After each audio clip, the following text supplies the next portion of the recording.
Muy bien, gracias a Muy Dios. bien, Bueno, me profe. alegro. No sé si algunos ya han tenido clase conmigo. Yo. Sí, Sí, profesor. señor. Sí, Ustedes ya profesor, saben cómo es geografía. conmigo. Ok. Entonces, yo así como soy en persona, soy virtualmente. Bueno, en lo feo soy en persona, o virtual soy feo. Pero me refiero a Ujú. disciplina, en lo estricto. Las cosas sin disciplina no marchan, jóvenes. Aquí eliminé a más de un compañero suyo, no enviaron el código, les di la segunda oportunidad, piensan que esto es una mamadera de gallo, no, esto es algo serio. Están con la excusa de que no les doy la opción de que ingresen el código. Si fuera así, ¿por qué están ustedes en clase? Porque tuvieron la opción de ingresar el código, ¿cierto? Bájale volumen. Bueno, vamos a empezar entonces, jóvenes. Vamos a empezar historia. Bienvenidos a este módulo de historia. Espero que todo nos vaya súper. Vamos a compartirle aquí las diapositivas para el día de hoy. ¿Pueden apreciar ahí la diapositiva? Sí, Sí. señor. Sí, Muy señor, la bien. revolución rusa. Exacto, la Revolución Rusa. Entonces, jóvenes, la Revolución Rusa fue un acontecimiento que marca la historia en el mundo entero. Más incluso me atrevo a decir que la misma Revolución Francesa, ya que la Revolución Rusa es una de las Ok, estándares a nivel... pero solo una ¿Aló? Les voy a quitar el volumen para que no me interrumpan.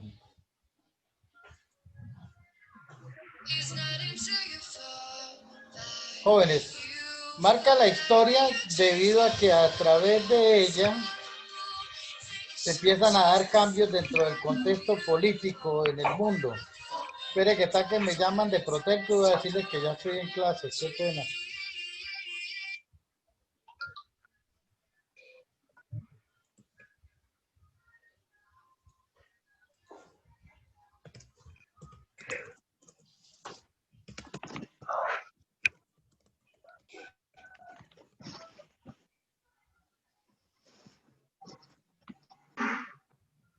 Bueno, jóvenes, sigamos acá.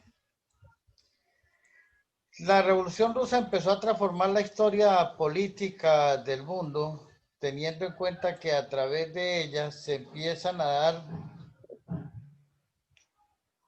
unos cambios políticos en el mundo, sociopolíticos, puesto que de Rusia es donde ya se empiezan a dar los primeros pasos a lo que se les conoce hoy como partidos socialistas o partidos de izquierda. Hasta antes de la Revolución Rusa no se hablaba de socialismo ni se hablaba de izquierda. Simplemente estaban los partidos tradicionales, la derecha, la ultraderecha, etcétera. El señor Lenin escucha por ahí que en Alemania hay un filósofo llamado Carlos Marx y que Carlos Marx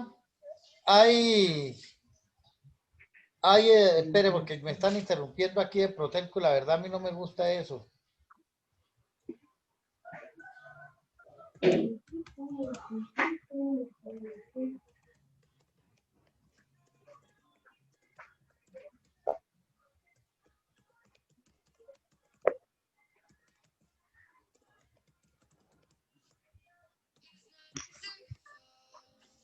Voy a contestar la llamada, jóvenes, voy a quitarle el audio acá.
Necesito un pop socket para ponerlo acá.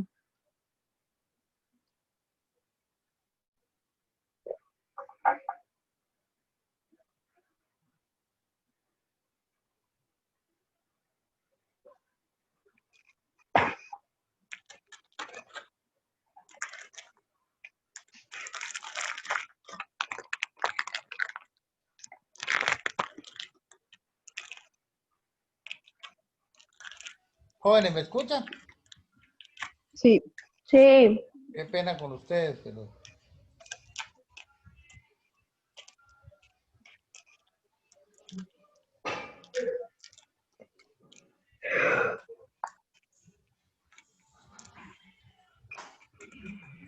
Creo que hay dos personajes más que a última hora ingresan, no entienden.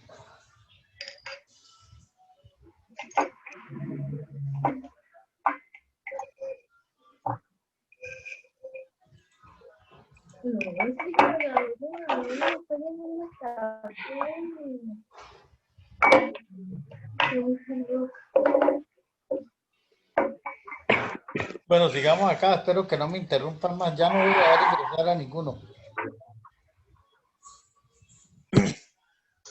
Carlos Marx fue uno de los filósofos alemanes que planteaba que el proletariado era el que tenía que estar en el poder. Para Karl Marx y para cualquier sociólogo, la clase obrera, la clase trabajadora, nosotros los trabajadores. Según Marx, es la clase trabajadora la que debe propender por el estar en el sistema del gobierno, ya que si la clase obrera no ejerce sus funciones dentro de una empresa, las empresas fracasan. En parte tiene razón Carlos Marx. Carlos Marx es el culpable de que hoy en día existan mentes estúpidas atacando el capitalismo, y me van a perdonar sobre el por qué estúpidas. Porque atacan el capitalismo y no se dan cuenta que sin el capitalismo el pobre no subsiste. Por ejemplo, si una persona no crea una empresa, ¿de qué carajo va a vivir el pobre? Si el pobre escasamente tiene mentes para engendrar hijos, para perder el tiempo, y no tiene mente ni capital para formar empresa, teniendo las mismas facultades físicas y mentales de cualquier otro individuo, no lo hace. Entonces, si ataca el capitalismo desde Karl Marx, sin embargo, en el contexto histórico en que Karl Marx ataca el capitalismo, pues es diferente a lo que vivimos hoy en día. Los trabajadores no eran trabajadores sino esclavos. Es decir, las empresas sometían tanto al empleado en ese contexto histórico que incluso los hijos de los pobres trabajadores heredaban el trabajo del padre. Eso era una forma de esclavitud. El salario no era un salario como hoy en día, el salario mínimo. El problema es que las personas no tienen un concepto de qué es salario mínimo. Salario mínimo quiere decir uno, que es para que se sostenga una persona. Si esa persona no se sostiene, si esa persona no es capaz de estarse con ese salario mínimo, ¿para qué forma familia? Ese es el concepto que no entendemos del salario mínimo. En aquel entonces no había salario mínimo. Se le pagaba al trabajador de acuerdo a su rendimiento, pero no por sus capacidades de producción. Es decir, podía en una fábrica de zapatos, podía producir 1000 pares de zapatos, un ejemplo, pero ganaba era por lo que el empleador consideraba se debía pagar, perdón, valga la redundancia. Dentro de ese contexto, el señor Karl Marx empieza a atacar al capitalismo y escribe una obra que se llama El Capital. Esa obra llega a manos del señor Lenin, y es allí cuando este señor empieza a hacer una fusión entre el marxismo y el leninismo. Karl Marx habla de la parte obrera, este señor ya empieza a meter incluso el campo. La única gran diferencia de todo es que parte de lo siguiente, que dice el señor Lenin que no importa llegar al poder aún derramando la sangre inocente, cosa que nunca hace Karl Marx en sus libros. Entonces, cuando se da la famosa Revolución Rusa, que tuvo dos aspectos importantes. Y es lo que vamos a ver a continuación. Esto es como para un contexto, para que ustedes tengan conocimiento de dónde proviene la Revolución Rusa. Y además que cuando vayan a presentar el IFES van a salir secuencias como esta y a lo último les voy a decir de qué contexto histórico se está hablando. Ustedes ya saben que ese contexto histórico que menciona Karl Marx y que influye a Lenin es el contexto ruso. Antes de empezar, tenemos que tener claro qué entendemos por socialismo. ¿Ustedes escucharon o han oído hablar del famoso socialismo del siglo XXI en Venezuela, cierto? Sí. ¿Sí o no? No. ¿No han oído hablar del famoso socialismo del siglo XXI impuesto por el señor Chávez en Venezuela? Obvio, claro. Yo no. Bueno. El socialismo es aquella corriente política que deriva de la izquierda, que ha surgido a través de esa revolución que se ha dado dentro de la sociedad. Y socialismo es aquella tendencia política que dice que todo hace parte de un bien común, que toda la sociedad pertenece a un todo. Es decir, no hay propiedad privada supuestamente en el socialismo. Esto se combina de lo dicho por Karl Marx en el famoso comunismo utópico o socialismo utópico, donde habla de que los bienes del Estado le pertenecen al Estado, siendo el El Estado Estado, sí. la nación está representada por el pueblo. Es decir, supuestamente todo lo del Estado le pertenece al pueblo. Entonces, por consiguiente, lo que tienden a abolir es la propiedad privada. Error número 1. La propiedad privada es la que sostiene un Estado. Si no hay propiedad privada, difícilmente va a haber un sostenimiento para el Estado. Porque entonces imagínese que usted no es perezosa, usted es una mujer trabajadora, las damas que estoy viendo acá al frente, y toda su vida se esforzaron por tener sus casitas. Listo, consiguieron una casa y dicen, voy a pensar en mi futuro. Voy a endeudarme en el banco, voy a comprar 2 casas que están en remate y las pongo en arriendo. Con esfuerzo y sacrificio compraron estas 2 casas, se las pagaron al banco. Para que vengan 20 años un degenerado de izquierda y diga que es el presidente de la República y que por consiguiente aquellos que tienen 2 casas, que 3 casas o 2 Me casas quitan le van a una. quitar una para dársela al pobre que no tiene, a un vago perezoso que se la pasó toda su Sí. miserable vida emborrachándose, tomando, drogándose, para que vengan y le quiten a usted que se esforzó y se la den al otro. ¿Ustedes creen que eso es justo? Eso pasó en Venezuela, eso pasó en Cuba. Entonces, jóvenes, este es el famoso socialismo. ¿Ustedes quieren enseñarles que sus hijos odien el comunismo?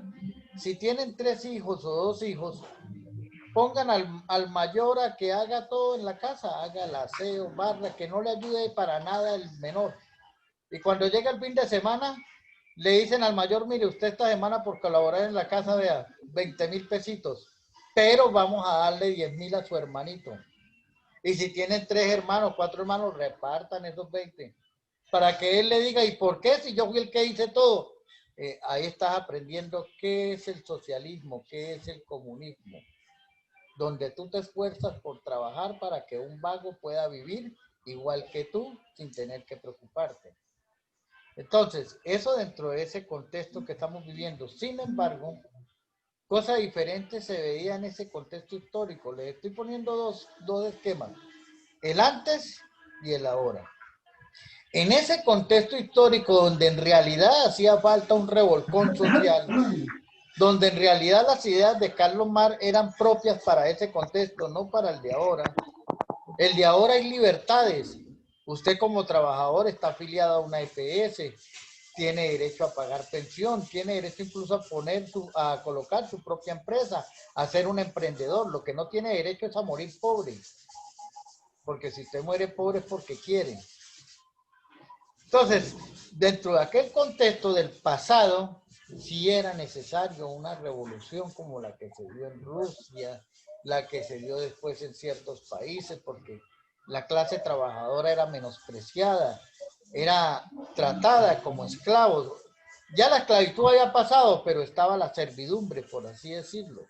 Incluso las empleadas de servicio doméstico escasitamente ganaban era para el sustento de ellas, no como hoy en día, que una trabajadora del servicio doméstico, una profesional, ya tiene derecho a sus primas, a sus vacaciones, a todo lo que la ley le ha dado. Entonces es mucha distancia de esa época a esta. En Rusia, resulta que estaba viviendo una Rusia imperialista, dominada por el zar. Dentro de esa Rusia zarista, la clase trabajadora era la menos indicada dentro de esta sociedad. Y ahí es donde debemos entender nosotros entonces esta palabra, revolución. Revolución es echar para atrás todo lo que la sociedad ha evolucionado. Echar para atrás aquellas leyes, echar para atrás todo lo que se ha creado. Y en ese entonces habían las leyes que menoscababan el poder del pobre, del pueblo, del trabajador. Y es ahí donde viene esa revolución, retrocede todo y el poder lo toma la clase trabajadora, la clase campesina, que más adelante vamos a ver cómo estos señores socialistas, comunistas, son tan vivos y sacan al pobre del supuestamente imperialismo zarista y lo empiezan a dominar ellos para explotarlos económicamente. Entonces, la Revolución Rusa descendió en el año 1917. Estaba la Rusia zarista. Se le llama zarista porque estaba gobernada por un zar. El zar de Rusia, y ya Rusia había formado su imperio con los Países Bajos. Tenía un gran dominio en el noreste asiático. Entonces, ellos eran los dueños prácticamente de ese medio mundo. Se menospreciaba a las personas. Sin embargo, en 1905 es donde se empiezan a cuestionar todo lo que tiene que ver con el régimen zarista. Pero ¿por qué revolucionan las personas? No porque a ellos les surjan y digan, ay, vamos a contrarrestar, no, porque hay una idealista. Mire, las personas siempre se van contra el Estado es porque detrás de ellos hay una mente inteligente. Por ejemplo, las manifestaciones que se están haciendo en Colombia, donde volvieron triza los CAI en Colombia, donde vuelven triza el Transmilenio, donde acaban, y ven ustedes poco, digamos que desadaptados sociales, no es porque ellos digan, vamos a hacer esto, es porque hay una mente criminal detrás de todo eso. Y el gobierno sabe quién es esa mente, y los ciudadanos inteligentes saben quién está detrás de todo eso. El problema es que el cobarde que está detrás de todo eso no es capaz de aceptarlo. Y la sociedad le da miedo a hablar. Yo, por personal, no puedo decir el nombre porque no tengo pruebas contundentes. Entonces puedo caer en un delito. Pero simplemente les digo, hay una mente siniestra, maquiavélica. Lo mismo pasó en Rusia. Una mente que había leído, que tenía conocimientos sobre Carlos Marx, una mente que había entendido aquel contexto histórico en el que estaban sufriendo los personajes estos, dice, bueno, pero allá en Alemania hay un señor que escribió esto y considero que tiene la verdad. La clase obrera está siendo menoscabada.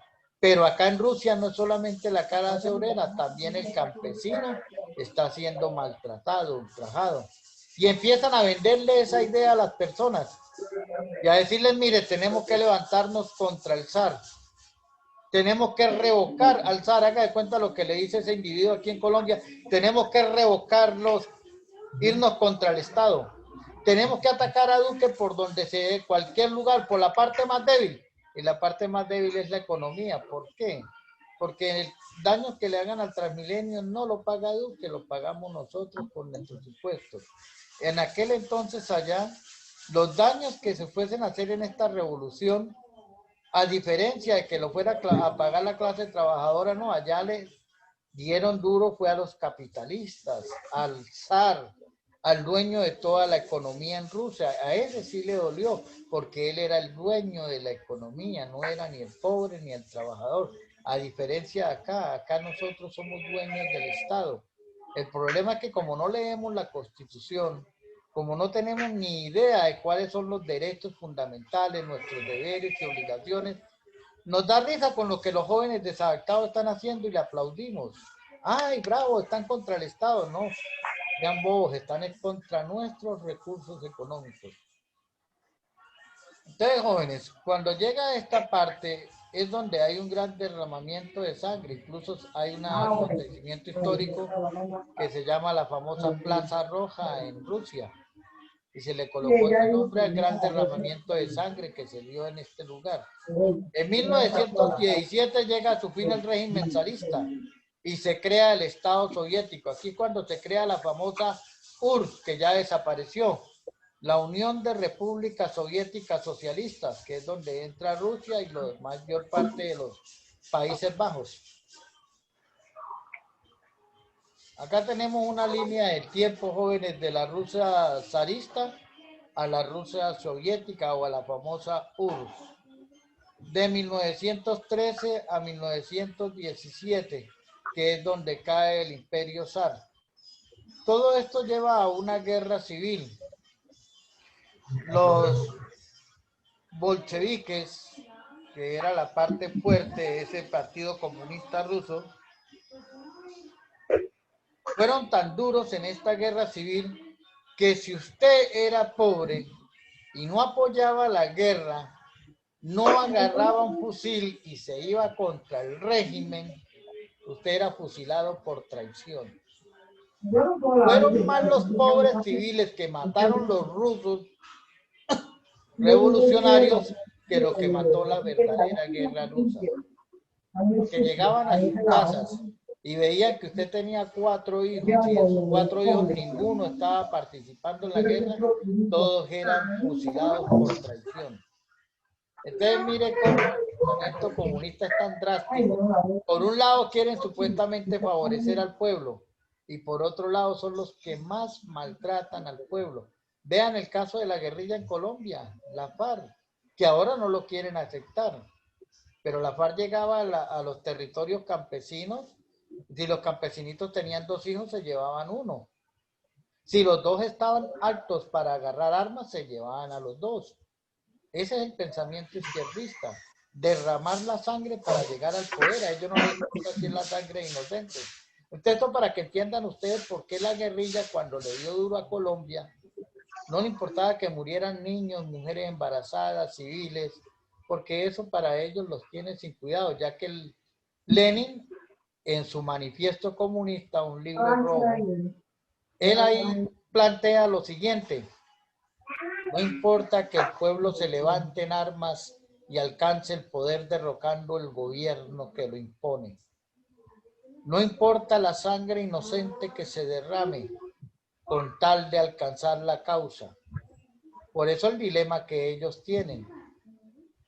Y ustedes lo han oído a Maduro y se lo han oído a ese discurso guerrillero que cuando plantean en las noticias. ¿Por qué? Porque a ellos no les interesa llegar, a ellos les interesa llegar al poder, no más.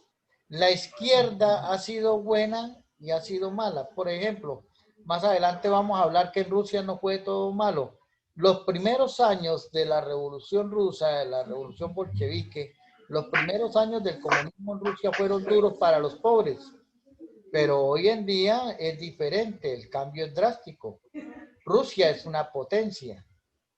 Ya el pobre tiene unos derechos que los consagran y se les hacen valer. Incluso me atrevo a decir que el nivel de pobreza en Rusia es bajo. ¿Por qué? Porque la historia les enseñó a ellos que el verdadero socialismo, el verdadero comunista es un bien común para todos. Y eso transformó y evolucionaron a llegar hoy a convertirse en potencia mundial. ¿Voy muy rápido, jóvenes? ¿O vamos bien? Digo el borracho. La Rusia zarista, ya les dije que se le llamaba zarista porque estaba gobernada por un zar. Y el zar era el máximo emperador de aquella época y era el que gobernaba y tenía todo a su alcance. Se encuentra aquí que a principios del siglo XX el imperio ruso estaba regido por el zar Nicolás II. Los zares, al igual que los emperadores, ellos heredaban el poder. Y mire que de dónde viene la izquierda con su poder. Por ejemplo, si ustedes observan en Cuba el poder se perpetuó en el señor Fidel Castro. Fidel Castro y se impuso al señor Raúl Castro, hermano de Fidel Castro. Eso lo traen de aquí mismo, lo agarró la izquierda de este imperio, o sea que la izquierda no abolió de todo lo que ellos criticaban. Lo mismo en Rusia. En Rusia el señor Lenin tomó el poder y hasta el día de su muerte él mandó, y luego llegó y tomó el poder el que venía detrás de él. Esta es la gran diferencia entre un gobierno democrático participativo y un gobierno dictatorial, porque es que la izquierda es de dictadura.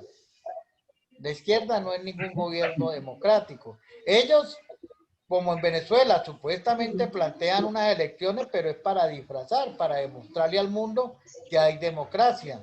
Pero si hubiera democracia, no ganara el mismo de siempre. Aquí ya me están diciendo que el tiempo se me está acabando en la primera parte. Entonces, jóvenes, esto que era llevado de familia en familia, llevó a una sociedad rusa principalmente agraria. Las condiciones de los campesinos eran muy precarias. Si analizamos ese contexto social ruso con el de Colombia, las condiciones hoy en día del campesino son precarias, no nos metamos mentiras. El campesino en Colombia es visto como un popo de perro. Llega a un banco y la gente lo mira con asco. En Rusia esa idea se transformó, cambió. En Rusia llega un campesino y es más admirado que el mismo médico, que el mismo doctor. Y le brindan más respeto. ¿Por qué? Porque allá en Rusia dicen, el campesino es el que tiene el arte de hacer parir la tierra. Y no solamente Rusia, gran parte de Europa occidental también maneja ese pensamiento. El campesino es el más importante en la estructura social. Usted puede tener 100,000 pesos. Yo lo invito a que con esos 100,000 pesos ponga a hervir el agua, echa el billete de 100,000 y diga voy a hacer un sancocho de 100,000 pesos. Y luego tómeselo. Entonces, de nada va a servir el dinero el día que el campesino diga ya nos mamamos, ya no existen campesinos, ya se vinieron todos para la ciudad. ¿Quién hace producir el campo? ¿Quién es el que nos va a dar los alimentos? Papá Dios nos bendice a través del campesino. Lo que pasa es que no nos damos cuenta de eso. Al campesino lo tildamos de paraco, de guerrillero, de ladrón, de todo. Las personas más cultas y humildes del mundo es el campesino, duela al que le duela. No soy campesino, pero creo que mis raíces provienen del campo. Y las raíces de las mayorías de los que están en las ciudades provienen del campo, porque es que primero fue el campo y luego las grandes urbes, señores. Lo que pasa es que ya empiezan no sé, discúlpenme la palabra, bueno, no, mejor no la digo, me la aguanto. Y se les olvida que el campesino es el realmente importante. Entonces, en Rusia estaba pasando esto que está pasando hoy en día en Colombia. Y hoy en día en Colombia se quiere dar una revolución de izquierda porque es que los mismos gobiernos que han mandado son los que le han dado paso a nuestro país para que la izquierda venga a imponerse. El gobierno tiene impuestos, en Rusia pasaba igual. Tras de que la clase trabajadora era sometida, era humillada, los impuestos los estaba absorbiendo. Y el sector agrario era el que más llevaba el bulto. Son de allá de Tigo, La ofreciéndole a uno. industrialización fue un proceso muy lento. Eran muy pocas las industrias que existían en Rusia. Incluso la ciudad más poblada y más industrializada en aquella época era Petersburgo. Bueno, jóvenes, voy a terminar acá esta parte. Ya vuelvo y les envío el enlace para que ingresen de nuevo. No se pierdan, ya regresamos. ¿Listo? 5 minuticos. Que necesito tomar agua. Se me secó aquí esta vaina y si es seca no puedo hablar. No, pues la silencio, mamá, si tú no estás de una cosa.